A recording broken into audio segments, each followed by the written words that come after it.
తెలంగాణలో ఇంటర్మీడియట్ సంబంధించి మనకు రీకౌంటింగ్ మరియు రీవెరిఫికేషన్ గడువు అయితే పొడిగించడం జరిగింది. యాక్చువల్గా ఈ నెల 25వ తారీఖు వరకు మాత్రమే ఈ యొక్క రీకౌంటింగ్ రీవెరిఫికేషన్కి అయితే దరఖాస్తు అనేది చేసుకోవడానికి అవకాశం అయితే ఉండింది. బట్ ఏంటంటే ఈ నెల 27వ తారీఖు వరకు కూడా ఇంటర్మీడియట్ బోర్డు అనేది ఈ యొక్క దరఖాస్తు అనేది చేసుకోవచ్చు అంటున్నారు. ఓకే, ఇంటర్మీడియట్ బోర్డు వెబ్సైట్తో పాటుగా టీఎస్ ఆన్లైన్ సేవా కేంద్రాల్లో కూడా ఈ యొక్క ఫీ చెల్లింపు అనేది చేసుకునేందుకు అవకాశం అయితే ఉన్నట్లుగా సమాచారం. అండ్ మరొక సమాచారం ఏంటంటే ఈ యొక్క దరఖాస్తు అనేది చేసుకునేటప్పుడు చాలాసార్లు మనకు వెబ్సైట్ అనేది మొరాయిస్తుందని చెప్పి అంటున్నారు.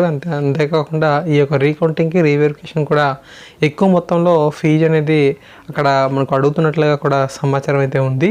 ఓకే, సో వివిధ ఆర్టికల్స్లో మనం ఈ యొక్క ఇన్ఫర్మేషన్ అయితే రావడం జరిగింది. 3000 పైసలకే మనకు అమౌంట్ అయితే అడుగుతున్నట్లుగా కూడా చూపించడం అయితే జరుగుతుందంట. అయితే మనకు ఎగ్జామ్స్ అనేవి చాలా బాగా రాసినప్పటికీ కూడాను మార్క్స్ అనేవి తక్కువగా వస్తుండడంతో చాలామంది అభ్యర్థులు కూడా ఎంత అమౌంట్ అయినా సరే పే చేయడానికి సిద్ధమయ్యారు.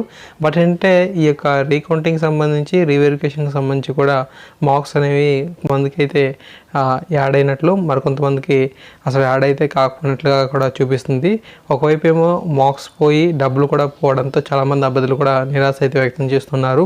అండ్ అంతేకాకుండా ఫ్రెండ్స్, మీరు ఎవరైనా సరే ఒకవేళ ఫెయిల్ అయినట్లుగా కనుక వచ్చినట్లయితే అడ్వాన్స్ సప్లిమెంటరీ కూడా ఒకసారి ట్రై చేయండి. ఓకే, అడ్వాన్స్ సప్లిమెంటరీ సంబంధించి ఈ నెల 27వ తారీఖు వరకు కూడా గడువు అయితే ఉందంట. సో ఈ యొక్క మూడింటికి కూడాను సమయం అనేది పొడిగించారు. ఓకే, సో ఒకసారి వెబ్సైట్లో పరిశీలన చేయండి. ఈ నెల 27వ తారీఖు వరకు కూడా రీకౌంటింగ్ రీవెరిఫికేషన్ అడ్వాన్స్ సప్లిమెంటరీ సంబంధించి కూడా ఫీజు అనేది చెల్లింపు చేసుకోవచ్చు. Okay, thank you guys, thanks for watching this video. తప్పకుండా మరిన్ని ముఖ్యమైన అప్డేట్స్ వచ్చిన వెంటనే మీకు అందిస్తూ ఉంటాను. Okay, so please subscribe to our channel.